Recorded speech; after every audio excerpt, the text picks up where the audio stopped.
இங்கே நிறைய வண்டிகள் அங்கங்க தட்டு தடுமாறிக்கிட்டு அது பாட்டுக்கு நின்றுட்டு இருக்கு கோணல்களால. நீங்க சாலையில காணுவது போல இங்க மனிதர்களுக்குள்ளாரையும் அந்த மாதிரி நபர்களை, வீழ்ச்சி உடையவர்களை ஒரு சொல்லால, ஒரு காணலால, நம்ம ஒரு செயலால, சில உபதேச மொழிகளால நம்ம அவங்கள ஒரு நல்ல நிலைக்கு அழைத்து சென்றுட முடியும். யாராவது ஒருவர் பலன் அடைவாங்க. யாருமே அடையலைன்னா சொன்னவர் அடைவார். அவ்வளவுதான். அதனால யாம் பெற்ற இன்பம் பெருகை வையகம் சொன்னவன் மூலன் அவன் வழிவந்த மாணவன் நான்.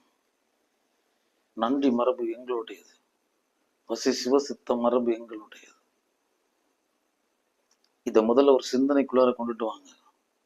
ஆமா, எறும்பு வரைக்கும் உறவு தான், யானை வரைக்கும்.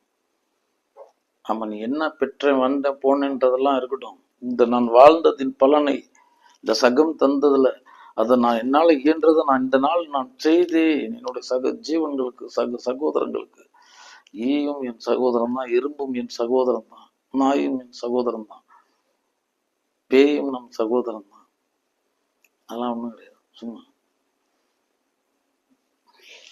பயம் இருக்கிற வரைக்கும் பேய் இருக்கும், பக்தி இருக்கிற வரைக்கும் கடவுள் இருப்பான். இது ரெண்டற்ற நிலை ஞானம். பயமும் கிடையாது, பக்தியும் கிடையாது.